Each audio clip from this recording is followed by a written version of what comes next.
So hello everyone and a very good evening to all of you. Before we start with the session, can someone let me know on the chat if my voice is clear and audible?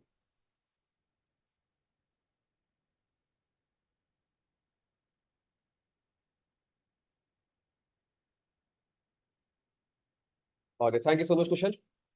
Okay, so let's start with the session. So as I am looking at the survey, thank you so much, Rashmi. So as I'm looking at the survey, I see that there is kind of a 50-50 split between the number of students who are taking CAT 24 as their first attempt, and 50% of the students have taken the CAT examination before. So this session, mostly 90% of it, I will be taking it in such a way that I'm addressing people who are taking CAT for the first time. Does not mean that all the sets of instructions that I'll be rolling out is specific only to people who are taking CAT for the first time. The same set of instructions also holds true for people who are taking CAT for the second or the third time as well. But at the end, I will also roll out separate set of instructions for people who are taking CAT for the second or the third time. Right. So keeping that in mind, let's start with the session. So today we are going to be looking at CAT mock test. We'll be getting a sense of understanding of CAT mock test. Why do we take it? When do we take it? How many mocks do we take? So these are the things that we will be getting a better sense of understanding of through this entire session. I want to keep this session pretty casual. I don't want to keep it as a very formal session where I am monologuing throughout the session. If you have got any questions or doubts with respect to whatever I'm discussing in a particular slide, then please feel free to stop and ask me questions. I am here to clear off all your doubts, and the entire purpose of the session is to provide you a bit of clarity about what are we trying to get us as a sense of accomplishment by taking CAT mock test. That is what we are going to get clarity on through this session. So the broad sense of agenda for this session is that we're going to be looking at these points. First, we'll be getting a sense of understanding as to what is the specific importance of mock tests. When is the right time to start taking mocks? Next, what needs to be done before you take the first mock? Then the process that we need to follow when we are looking at our mock performance and getting a better sense of understanding as to how to improve our performance.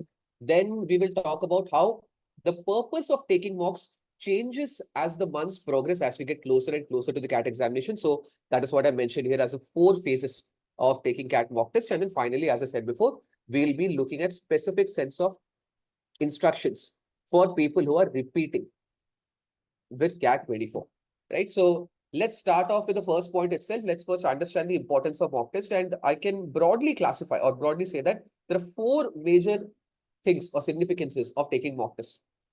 First thing, to get a sense of understanding regarding mock tests is that CAT mock tests are a part of your preparation.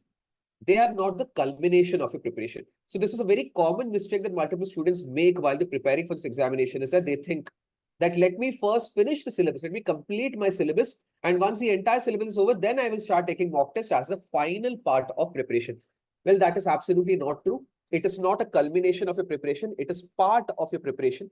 And it is a very integral part of your preparation. So never ever wait till you complete a syllabus to start taking mock tests. In fact, I'll tell you one thing, that I've been training students for the CAT examination since the last 7 years, and I have yet to complete the syllabus of CAT. You will never be able to say with 100% surety that I'm confident with the entire syllabus of CAT. I've been taking the examination myself for the last 7 years, and I have also not completed the syllabus. So don't think of taking CAT mock test as an end result of your CAT preparation. It is going to be part of the preparation. As you prepare the topics, at the same time, you will also have to take the mock tests. Second thing, we have to have a sense of understanding of with respect to mock tests is that mock tests are a tool for self-evaluation and subsequent improvement. We are not taking the mock test in order to score 99 percentile in the mocks from the get-go. So remember this, that if you can score 99 percentile in your first mock test itself, then you need not prepare for the CAT examination at all. You can just blindly go to the examination hall and you can take up the examination. So many people get demotivated when they take the first mock test or the first few mock tests and they don't score well. That is not something to be demotivated by, because the purpose of taking CAT mock test, the importance of CAT mock test is not to score high. It is supposed to give you a sense of understanding as to who you are, what kind of weaknesses, what kind of trouble points do you have, and how do you, or what kind of approach or strategies of preparation can you apply in order to improve your performance in the subsequent mock tests. So that is how we treat CAT mock test test. Third thing is that mock tests are an extremely important part of CAT preparation. Basically, because CAT is a very strategy heavy paper. So when I say strategy heavy paper, I'm comparing CAT to the remaining postgraduate level entrance examinations globally. So if I look at, say, examinations like GRE and GMAT that people write to go to colleges abroad, those examinations and CAT have a key difference in the sense that those examinations are brute force examinations in which you have to answer all the questions because there is no sense of negative marking. You don't have to be selective with respect to answering questions. In fact, GMAT paper does not let you progress to the next question before you have answered the question which is present in front of you. So you have to attempt each and every question. But CAT paper is not like that. CAT paper is all about attempting questions very selectively because you get negative marking for wrong answers. So we need to strategize very well inside the CAT paper. We need to understand where we can invest time, where we should not be putting in our time, what is our strength, how do we play to our strengths, how do we not fall prey to our weaknesses that are present inside the paper, what to cling to, what to avoid. So all of this makes it very strategy heavy. And to understand what strategy works best for you, you will have to take multiple mock tests over a long course of period of time. And only then will your strategy be absolutely optimized for the actual examination, right? So that is a third point that we have to remember as an importance of taking CAT mock tests.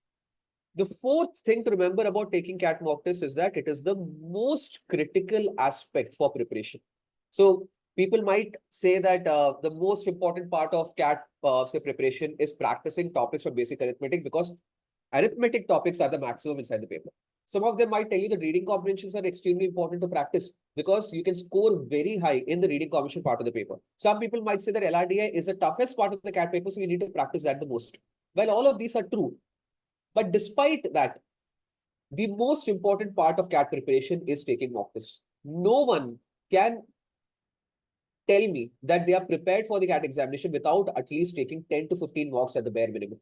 Even if a person is a super smart, a super intelligent person who has got a high level of IQ, they have got a PhD in mathematics, they are an avid reader, they are very good at reading comprehensions. If they have taken 0 mocks, then on the day of the examination, they will not be able to do justice to this paper. So it is hands down the most critical part of preparation. And that is why we are conducting this session to talk about how do you go about taking the mock test and how do you understand what to prepare for and how to evaluate your own performance inside the mock test. That is the purpose of this entire session. Right. Now, coming to the next very, very important question that so many people have in their mind, that when should I take my first mock test? A very simple answer to that is that you should take it as early as possible. But there is, of course, a star mark or an asterisk which is involved, which is, of course, a condition supply.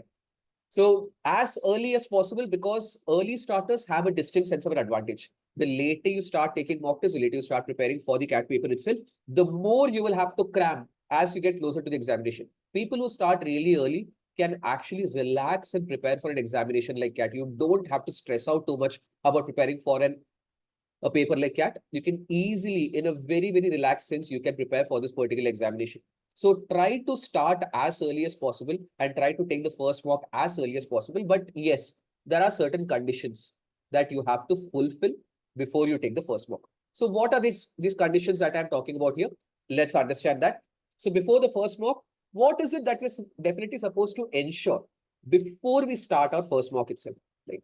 So first thing is that don't start the first mock test before you know exactly what is the CAT paper pattern. Don't take the first paper before you know how many sections there are, how many questions are there in every section. In every section, how are the questions divided? What type of questions can you actually expect? How many options are there? Whether you can navigate between the paper back and forth or not. What is the marking scheme? Without knowing what the CAT paper pattern is about, please do not take the first mock test. Right? Second thing to ensure is that before you take the first mock test, preparation for all 3 sections has to begin. So I know several people approach CAT preparation like they will say that I think quant is my strength.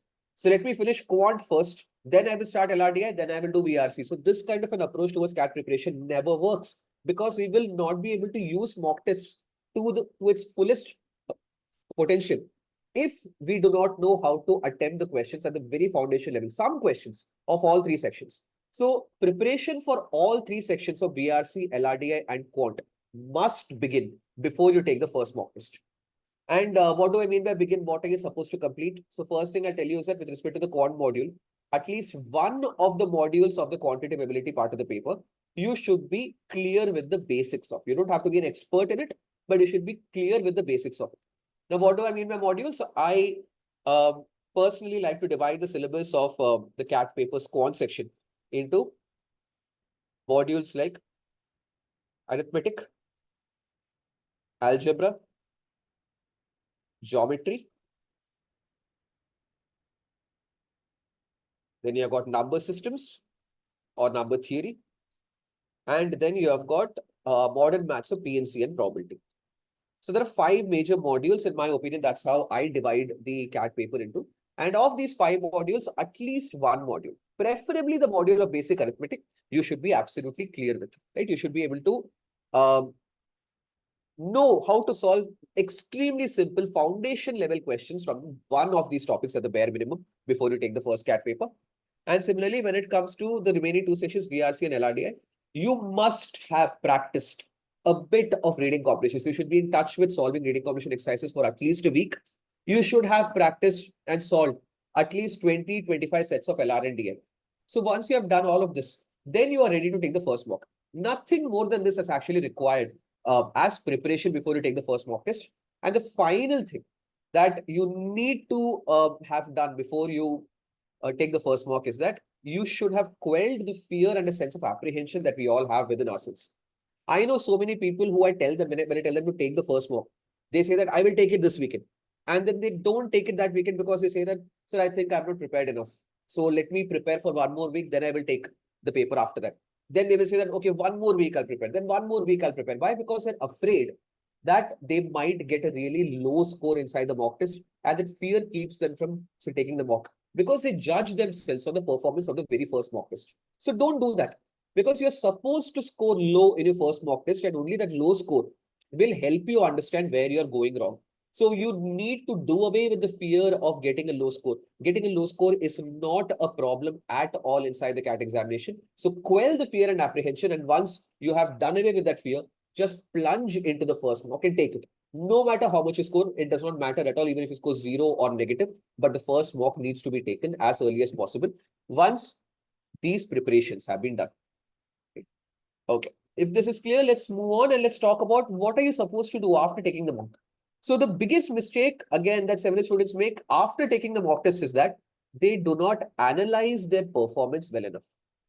If I do not know exactly what I have done inside the paper and why I have scored what I have scored and how I can score more than this, if I do not sit and think about it in a very thorough fashion, if I don't introspect on my performance, then there is no use of me taking the mock test. So analysis of mocks is very important. Now, how do you go about performing a sense of analysis?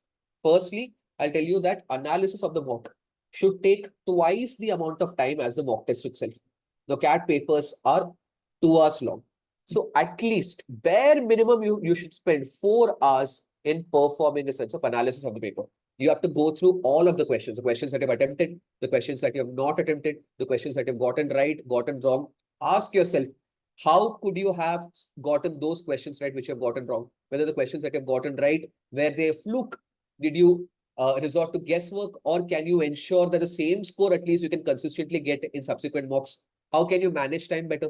So all of these, if we have to get a sense of understanding of, then we have to relive the paper. We have to go through the paper entirely, and that will take at least twice the amount of time as the mock test itself. Second thing I'll tell everyone to do after every mock test is solve all the questions in the paper. And when I say all the questions, maybe not the quantitative ability paper questions always, because sometimes we might have taken the first paper only after preparing the topic of arithmetic. I'm not even prepared the remaining topics, right? So at least the topics that you're prepared with, at least solve the questions of that particular topic. The topics that you have not yet prepared for, you can leave solving those questions out for later. But apart from that, VRC section and LRDI section, all the questions you should put your pen and paper and solve. And when I say solve, I do not mean go through the solutions of it. People often do this, that they read the solution of especially questions of LR and DA and think that I have read the solution, I've understood the solution, so I have analyzed this section of the paper. That is not how it works at all. You need to put your pen and paper, and till you write down and you solve the questions, you will not know that how can you solve the same kind of a set later on if the similar kind of set appears in a subsequent paper, right? So solving every single question by putting your own pen on paper is absolutely important, not just looking at the solution. Third thing is that you need to relive the time that you took the mock.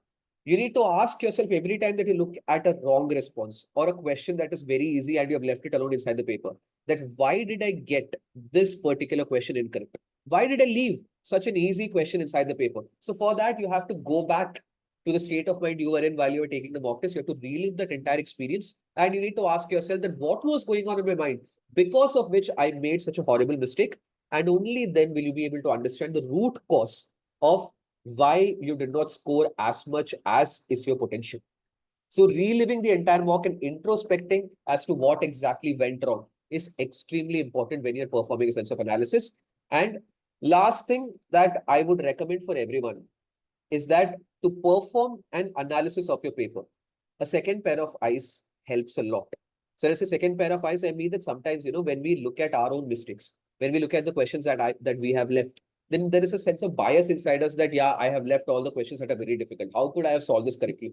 This question I have gotten wrong because this question was extremely difficult. So that is a bias that we will have within ourselves. But when someone else, maybe your friend who is also preparing for the CAT examination, maybe a mentor who is helping you prepare for the examination, looks at your mock attempts, looks at what kind of mistakes you have made, looks at the number of attempts and your score, then they will be able to bring up new sets of insights as to why you got the score that you got and what you could do better in order to improve your scores. So sometimes things that we don't realize can be pointed out only by a second pair of eyes. So try to figure out how you can get someone else's help to go through your mock attempts so that you get a new sense of perspective about what more you can do in order to improve your performance. So all of this should be done after each and every mock that you're taking. Right? Okay, so if this is clear, now let me go on to talk about the 4 distinct phases of CAT mock test taking. So the 4 phases, I call them acquaintance, accumulation, acceleration, and acceptance. So let's go through each of these phases and let's understand that what is the meaning of each of these phases and what you're supposed to do, or when do these phases appear and what are you supposed to do in each of these phases. So first phase is the phase of acquaintance. So what you're trying to do here is that you're trying to acquaint yourself with the CAT paper itself. You are acquainting yourself with the kind of rigors that you will experience while you're sitting in one place for 2 hours and taking the examination. That is what you are going to achieve through phase 1 of acquaintance. So first thing is that when does the phase of acquaintance happen? Between the months of April to June. So generally, most of the companies, most of the major educational institutions which provide mock tests, they start with the first mock test in the month of April, which makes a lot of sense because April is an ideal month to start taking mock tests. So from April to June, when I say June, I mean between June first week to third week, right? Not the last week. So this period of time is when the phase of acquaintance is going to get or is going to exist. And in this period of time, in this about 2.5 months of time, you only need to take, or I would say nearly 3 months of time, you only need to take 3 at the maximum 4 mocks. So we are not supposed to cram this time up with a lot of mock test taking because you have to spend more time in preparing for the topics which are part of a syllabus. So number of mocks, 3 to 4. I would say 1 mock every 2 to 3 weeks is an ideal gap between mocks during this particular phase. 3 to 4 mocks is enough to be taken in the acquaintance phase. Next thing we have to ask ourselves is that what is the target? What should we set as targets for each of the mocks in this particular phase? So target setting should be very basic. In this particular phase, we are not trying to, as I said before, in the first mock test, we are not trying to get a 99 percentile. We are trying to achieve very basic bare minimum things. Like for example, I tell my students that when you're taking the first couple of mocks, all you are trying to do inside the VRC section is somehow attempt 16 questions of reading comprehension. That's it. I am trying to manage my time well enough that I can respectably attempt 16 questions of reading comprehension. I don't care about scores. I don't care about accuracy. Similarly, inside the LRDI section, I tell students that all you have to do is sit with one set and try to figure out how to solve that set. You don't even have to get all the questions of that set correct. Similarly, in quant, maybe your entire target can be that I need to solve 3 questions correctly from one particular module that I'm prepared for. 3 into 3, 9 marks I should be able to get. I have to get 100% accuracy. So keep your targets very basic at a very bare minimum and define them extremely well. Do not try to attempt too many questions. Do not try to wing it. So wing it means people tend to attempt whatever they can inside the first few mocks. So when you try to do that, when your targets are not well defined, then you will not be able to understand where you're going right and where you're going wrong. So keep your targets very well defined and stick to them. If I have told myself that I will only attempt 3, at the max 4 questions inside the quant section and get all of them correct in the first 3 mocks, then try to achieve only that. If you have solved 4 questions and you mark the answers, recheck the answers for those 4 questions. Don't go to the 5th question. Keep the targets very well defined and stick to it, and only then will you be capable of getting a sense of understanding of that I am being able to stick to my targets and I'm being able to do what I am promising myself to do. And if you are being able to achieve each and every one of your targets in the first few mocks, then you can slightly increase your target in every subsequent mock. For example, in the first mock, if you have decided that I'm only going to solve 3 questions in quant correctly, if you're being able to achieve that, tell yourself that next mock I will solve only 4 questions correctly. So that level of well-defined, small, basic foundation level targets you should keep in this phase of acquaintance. And what are the kind of outcomes that we should be expecting? First thing is that we should expect a lower sense of inhibitions, that we are no longer afraid of taking mock tests. In fact, we are eagerly looking forward to the date that our next mock is going to come up. So we're eagerly looking forward to the mock day. We have scheduled a date and time that I'm going to be taking the next mock test. I know exactly what I need to prepare before that mock test. So that sense of eagerness and looking forward to needs to happen. And a very, very important sense of outcome of this phase should be acclimatization. So basically, you need to get acclimated to the 2-hour duration, how to maintain 100% levels of concentration throughout the 2 hours of your mock test. You should be able to acquaint yourself absolutely thoroughly with the user interface of the paper, that where are the different buttons present. That level of acclimatization to the CAT paper itself needs to happen in the first phase of acquaintance. If you're being able to achieve these 3 things, you are doing something right. Once this happens, then we go into phase 2. Phase 2 is the phase of accumulation. Accumulation of what? Accumulation not of marks, but accumulation of knowledge. Accumulation of expertise over more and more topics in a syllabus and more different types of questions in our syllabus. So we're trying to accumulate as much knowledge as possible through these mock tests. So the window for this is between June to August. Again, this will start around June 2nd week. We'll go on to the last week of August. I will be okay with people even in the last week of August going through phase 2, which is the phase of accumulation. Again, in this particular phase, I'm so sorry, I don't know why my pen did that. In this phase, we are not looking to take too many mocks. From June to August, we have got again about 2.5 months. In these 2.5 months, we are still trying to take only 5 to 6 mocks. We will first, for the first couple of mocks, we will stick to a time duration gap of 2 to 3 weeks between the mocks. And later on, we can reduce that down to 1.5 weeks or 2 weeks at the maximum. So 5 to 6 mocks, if you're taking in this window of phase 2 of the phase of accumulation, you are taking sufficient amount of mocks. Now, what should be the target setting for this particular paper? So target setting of this particular phase is that, again, the target should be very well defined. That I should tell myself that which topics and what kind of questions am I going to attempt inside the paper. So very well defined targets. Again, do not go beyond whatever targets you're setting in this particular phase. The score-based targets, though, can be a bit intermediate. So we can start to expect ourselves to score better and better in every mock test.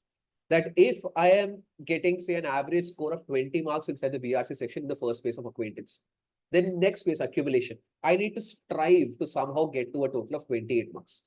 If I'm being able to attempt exactly one set and get all 5 questions of one set correct inside the LIDA section during phase 1, then phase 2, I have to tell myself that now I'll try to get at least a part of the second set of LRDI also correct.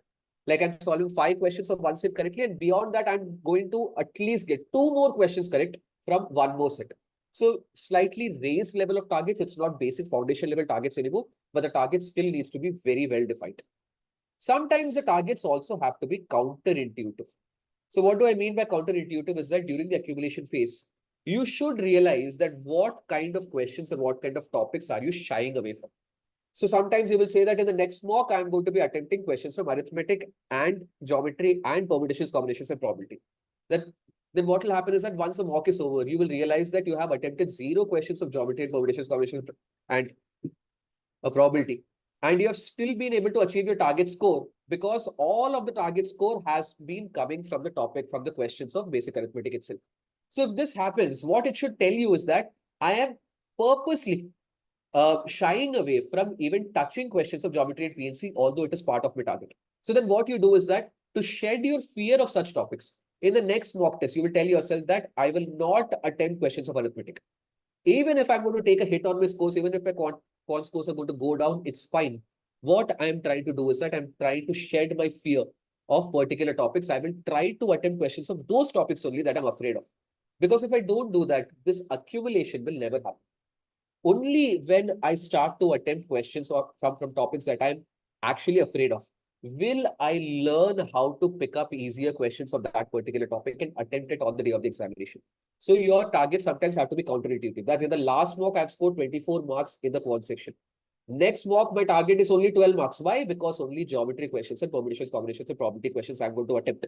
So like that also, sometimes you will have to set targets during phase 2. And finally, what kind of outcomes are we expecting? Of course, we're expecting an increased expertise, that now I am confident with more and more topics. I am no longer afraid of certain topics. I'm no longer afraid of certain types of questions. So people often tell me in LR, when they look at a set theory-based question, they leave it. When they look at a question which is matrix arrangement, they leave it. When they look at a truth and lie question, they leave it. So that should not happen. Your expertise should increase. Similarly, people will tell me certain types of passages, like philosophy passages, I don't read. Critical reasoning questions, I don't touch. So that should not happen. Your expertise in solving even those questions should become better. And what this phase is supposed to tell you is that in which direction your preparation needs to happen from here on. So this I want to talk about in a bit more detail, because what happens a lot while people are preparing for this examination is that people tend to play too much to their strengths. I know so many people who will tell me that VRC is my weakness, so I don't practice VRC. Quant is my strength. I really like solving quant. So they spend 6 hours a day practicing only quant and they don't touch VRC for weeks. Why? Because they feel VRC is boring, or they feel that it is not my strength. So if you're doing that, then you are preparing in a directionless sense. You are basically a headless chicken who has got no direction, no aim. You're just running around doing whatever you like. That cannot be the way in which, following which, you can improve your performance in these papers at all. So this phase of accumulation should tell you where your weaknesses lie and what you need to practice more, where you need to spend more time and effort in your preparation. So that is a very critical outcome that phase 2 accumulation should give you while you're taking the mock test itself. Only then your expertise will increase. Now phase 2 is over. Then you move on to phase 3. Phase 3 is acceleration. What are you accelerating here? Your scores. We are trying to accelerate and take our scores to a higher level. And how we are going to do it, or when we are going to do it, first is that this phase is September to October. So entirety of September till the last week of October is your phase of acceleration. What we are doing is that by now our syllabus should be over. We should be thorough with the basics of all the topics. Again, in these 2 months, we are going to take only 5 to 6 mocks. You can take more. But then what happens is that from the month of October, people start preparing for non-CAT examinations like NMAT. Right? So that sometimes comes up, and that time sometimes impede your capability of taking more mocks in this. If you are not writing papers like the non-CAT examinations during this point of time, then you can increase the number of mocks from 5 to 6 to maybe 7 to 8 during these 2 months. You can take 1 mock every week. So 1 mock every week is absolutely fine. 6 mocks, I think, is a very kind ask between September to October, because the syllabus has been completed, that your foundation level basics of all the topics are clear. So you can take 1 mock every week. Now, during this phase, target setting can be nebulous. So when I say nebulous, I mean vague target setting. That it's not necessary that you have a specific number of questions only that you will attempt. You can go into the paper and you can start to get a feel for it yourself. That if a paper feels easy, then I will attempt more questions. If a paper feels difficult, then I will restrain myself and I will attempt lesser questions. I will try to build up a sense of an instinct as to how many attempts do I need to have inside the paper by playing to my strengths and by keeping my target very nebulous in way. And at the same time, your targets have to be absolutely ambitious during this phase of CAT mock test taking. So when I say ambitious, I basically mean that during this time, we are trying to maximize our scores. We are trying to make sure that our score is increasing every single mock test. That at least one question in one of the sections, I will have to answer more as compared to the previous mock. at least +3 to my total score needs to happen in every subsequent mock. So like that, I'll have to be ambitious. I have to push the boundaries. I'll have to push the envelope. Sometimes I'll fail miserably because of it. But I have to do that. Why? Because what is the sense of an outcome that I'm expecting? I am expecting a sense of self-realization. That we need to understand that realistically, how much is it possible for us to score during every single mock or in every single CAT paper that we are taking in every single section. So sometimes you will realize that in quant, no matter how hard I try, I'm never being able to score more than 33 marks. So that is a sense of self-realization. Maybe a sense of self-realization that I need not force myself to attempt 12, 13 questions inside the quant section of the paper. Sometimes you'll realize that 2 sets are the maximum that I'm being able to solve inside the DILR section of the paper. Why? Because when I go to the third set, I am messing up the solutions for the first 2 sets and I'm getting a lot of questions incorrect. So then I will not push myself or force myself to solve the third set. I will first make sure that 2 sets entirely, 10 questions and 30 marks, I'm being able to ensure in every single mock that I'm taking inside the DLR session. So like that, a sense of self-realization as to what is the upper level boundary that is possible for you to hit in every one of the 3 sections should become absolutely clear to you during the phase of acceleration. And this can only happen when you're trying to be ambitious and when you're trying to push the envelope and you're trying to push your peak performance, and you will realize that you're hitting a ceiling at some point of time, and that ceiling realization needs to develop inside you. Also, because we are trying to increase our scores, that can only happen when we are increasing the number of attempts. So what needs to start building up during this particular phase of preparation is speed. That I need to see that how fast I can start solving the question. Sometimes, using shortcuts, sometimes skipping a couple of steps, sometimes trying to read questions very fast, reading passages very fast. So like that, I need to force myself to become faster and faster and faster to develop speed. Speed is absolutely of an essence inside the CAT paper because the 2-hour duration is definitely not enough for you to take a look at all of the questions. So the more questions that you can look at, the more score that you can get. So this is the phase where speed needs to absolutely develop and accelerate as well. Then finally comes phase 4. Phase 4 is the phase of acceptance. Acceptance of what? Acceptance of that this is my target. That I know exactly what I'm capable of inside the paper. So this is what I will have to ensure inside the CAT paper, and I will not score less than this. So that acceptance needs to happen. And this happens only in the month of November. So the month of November, you are going to be taking mocks only as a sense of acceptance that this is all that I have to do inside the actual CAT paper. And the number of mocks that you can take during this month is 7 to 8. You can take more than that. I generally recommend that you can take 1 mock every 3 days. So basically, you take a mock on one day, you go through that mock's performance on a second day. On the third day, you do whatever you have to improve your capabilities for the next mock. And on the fourth day, you take one more mock. So between the 1st of November till the 20th of November, right? So there are about 7 to 8 mocks that you can take during this time because 21 divided by 3 is 7. So 7 mocks you can take. I don't recommend that people take any mocks in the last week. Last week is supposed to be rest and cool down, where you're trying to relax your mind back to its normal position, where it's not stressed out anymore, where it's not exhausted by taking mock tests. So don't take mocks in the last week of November.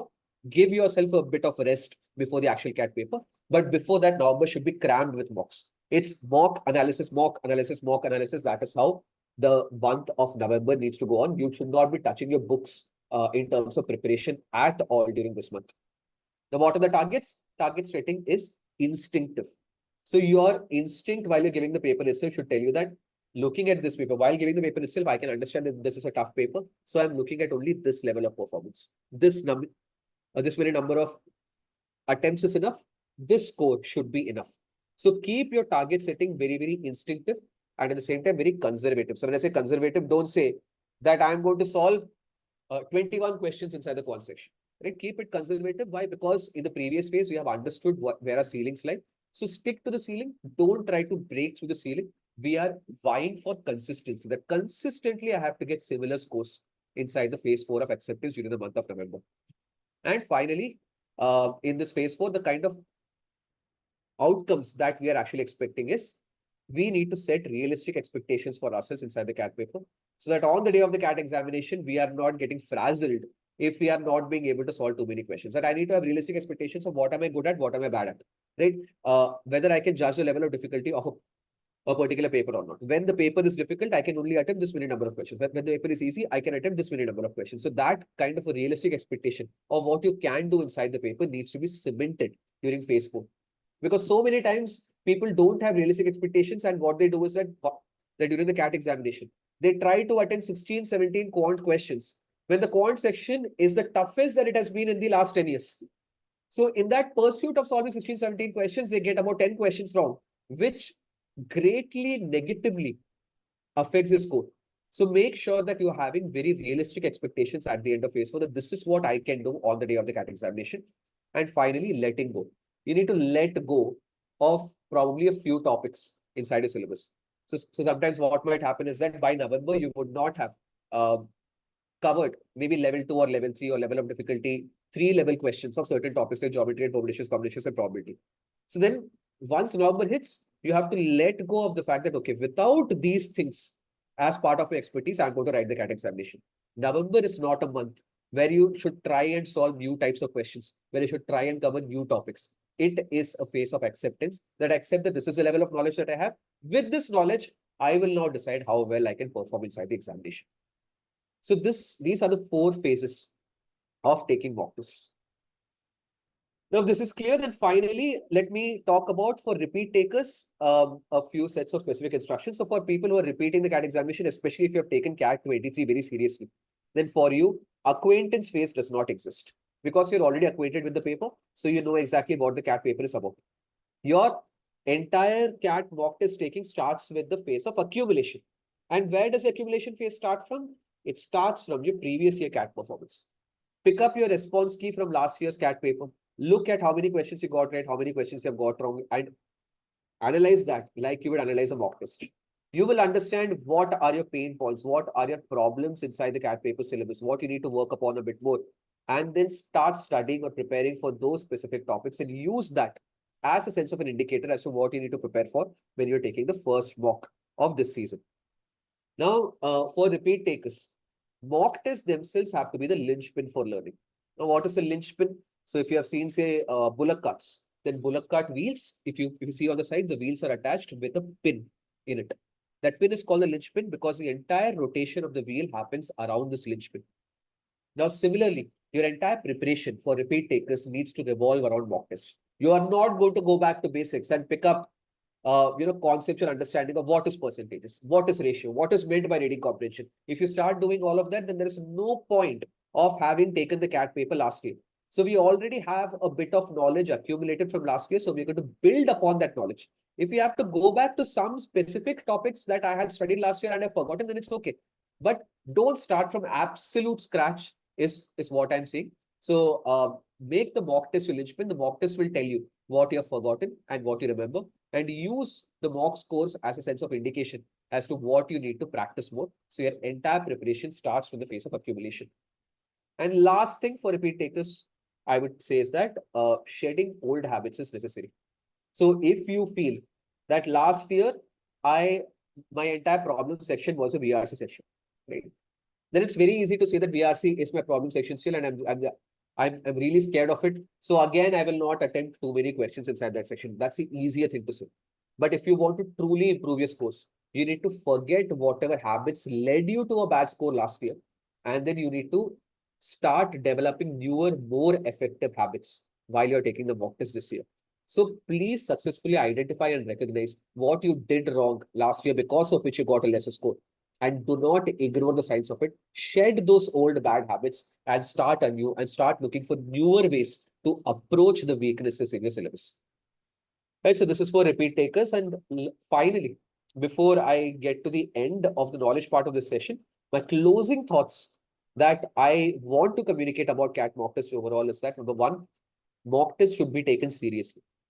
So when you are writing a mock test, or before you start writing a mock test, make sure it is not the middle of the night at 2 a.m. I know so many people who take mocks at 2 a.m. in the night. See, your CAT paper is never going to happen at 2 a.m. or 2:30 a.m. in the night. So there is no point of taking the mock at night. Take it at a godly hour when the sun is still up, and take it at a point of time where you are well rested, you are not sleepy, you are not hungry, and you can concentrate 100% on the mock test. treat the mock test as your actual paper. Don't take it just for the sake of taking it. Take it very seriously. Second thing that I keep telling students is that a mock unanalyzed is a mock not taken. Just taking a mock, I know people who take a mock who will look at the scores and close the mock and then they'll forget about it. If you do not know by heart how many questions you have attempted, which questions you have gotten wrong and why, what questions were present inside the mock test that you have already taken. If you do not know all of these things, then there is no point of taking the mocks. Just to take a mock and get a score and close it and taking another mock is a waste of time. You need not take mocks at all if you're going to go say do that. Okay. Third thing that I tell people is that do not treat mocks like rebound relationships. So this happens to extremely motivated students who really want to score high, is that they take a mock and they score very low, much lower than what their true capability is.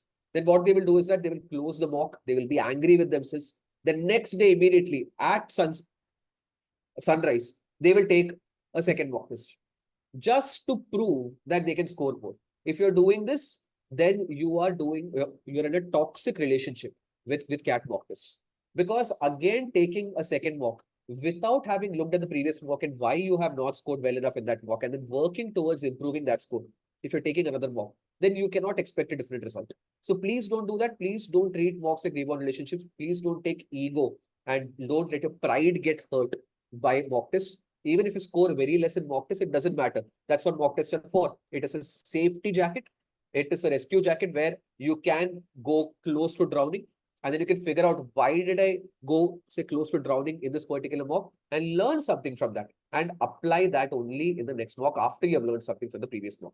So do not treat mocks like rebound relationships. Fourth thing is something that I disagree with several different experts of CAT who are present in this country. And that thing is that quantity of mock tests does not matter. Of course, it matters a bit, but does not matter too much. I've seen several different people, several different 99 percentiles write on Quora that I took 16 mock tests, 17 mock tests. I had mock test series bought from 3 different companies and I finished all of them. And that is why I was able to score a 99 percentile. I am completely against the school of thought. I believe that 20 to 25 mocks in a season is enough. 20 mocks is enough. As long as you are thoroughly analyzing your performance in each of those mock tests, you are being self-critical, you are understanding how to improve your performance, and you are applying those lessons to the subsequent mocks. So quantity of mocks does not matter. Quality of mocks does. How well you know what to do inside the mock test and how well you have understood the mistakes in the previous mock test is what is going to help you perform well inside the CAT examination itself.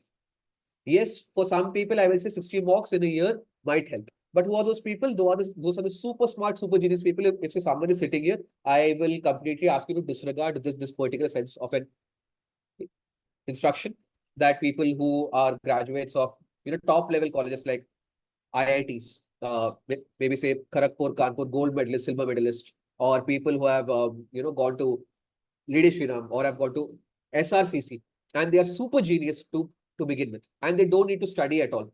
For them, 60 mocks makes a lot of sense because they already know how to solve all the questions. So then they can only take mock test and then go and write the examination. But for average students like me, I cannot take 60 mocks in a particular year because I need to prepare a lot more. I need to get thorough with the topics which are present inside the syllabus. So then I will have to take lesser mocks, but I have to make sure that whichever mocks I'm taking, I'm thoroughly analyzing it. I know exactly what to take away from it. Okay. One more thing that I'll tell everyone is that one size does not fit all. So don't listen to people who say that this worked for me, so you should try this as well. Because what works for one person as far as CAT preparation is concerned will not work for some other person. Every person is unique. For every person, the set of strengths is different. The set of weaknesses is different. Some people might be good at VRC, some people might be good at LRDI, some people might be good at quant. So what are we good at? What are we weak at? Where should we spend our time inside the paper? Where should we spend our time inside of preparation? That differs from person to person. So please self-introspect as to what works for you and don't just blindly follow something that someone else had done in order to get a 99%. Okay.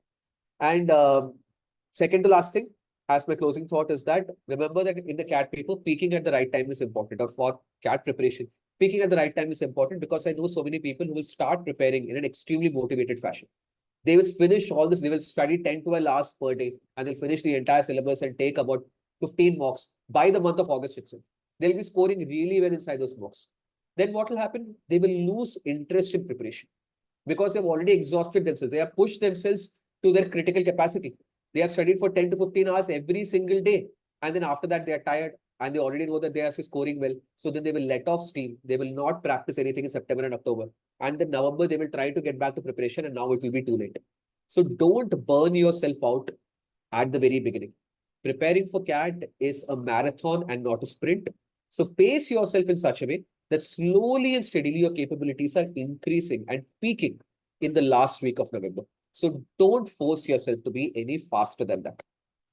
And the most important set of instruction that I can give everyone is that enjoy the process. Everyone who is happy while preparing for the CAT examination, everyone who is eager that after they have given a mock, after that, immediately they cannot sit still without going through the mock entirely immediately. If they are happy, they're eager to understand that where did I go wrong? What kind of questions were given? Where was the reading comprehension passage from? Where was these LRDS sets from? How well have the sets been made? What is the distribution of questions across different topics in this particular mock? What should have been my score inside the quant, say, section of this paper? If all of these questions are not immediately as a reflex action popping up in your own head after taking the mock test itself, then you are not going to do well inside the examination. You need to have a sense of eagerness and you need to have a sense of excitement while you're taking the paper. You need to be looking forward to taking mock tests. So if you don't enjoy the process, then you probably are doing something wrong. So don't let this entire process stress yourself out. Enjoy it and look forward to it. And when you say love something, it will love you back. So remember that. So that's why fall in love with the process of mock test taking, and you will see that your performance is increasing in a very effortless fashion. Right, so this is the set of theory that I wanted to discuss through this entire session. If you have got any questions or doubts about all of this, then you can post it on the chat. Just want to give you a few sense of updates. That's similar to this webinar. We'll be conducting more webinars moving forward. In fact, our next webinar is scheduled on the 15th of May. So if you're a serious CAT aspirant, I will recommend that you definitely also register for this webinar, which is Mastering CAT, a 6-month roadmap to success, which will be conducted by Kushal Bora, one of GradSquare's directors as well. And he'll be talking about how to prepare for CAT starting from now, right? And later on, we will also have a section specifically on executive MBA degrees in India. So if you or your friend has got 4 or 5 years of experience or more, and they're looking forward to some sort of an executive MBA degree within India, then please make sure that you're actually sitting through the session. You'll be getting a sense of understanding of the different degrees which are available and when can you pursue these degrees and what value do these degrees add. So all of these will be discussed by our second director, Mr. Ajay Zina. And the date of this has not been decided, but it will happen in the last week of May. Okay. Apart from this, we also conduct a lot of more free sessions. So if you want to join our CAT community WhatsApp group, or if you're a part of a group, then great. If you're not, then you can drop a text or you can call Sanjukta at this number and she will add you to our CAT community WhatsApp group in which we share questions, we share sessions and webinars that we conduct. We share recordings of form filling sessions. And we also conduct every year, we conduct full-fledged revision sessions for free on YouTube. All of this you will have access to if you join our CAT community WhatsApp group. Right? And apart from this, for those of you who do not know, GradSquare also offers all of these services. So we prepare people for examinations like CAT, GRE, and GMAT. We also have an extensive preparation for GDPI module that we conduct in the month of December to March of every year. Then we also have end-to-end study abroad consulting. We also help people prepare for bachelor's level programs like IPM and BBA. And we also provide general career counseling and we help people build up their profiles as well. So if any of the services you wish to avail, then you can get in touch with Sanjukta on this number. I will leave the number here as well, 9282442221. Right. So that's all that I wanted to communicate through this session. If anyone has got any questions or doubts, I'll keep the session open for a bit and you can ask me your doubts.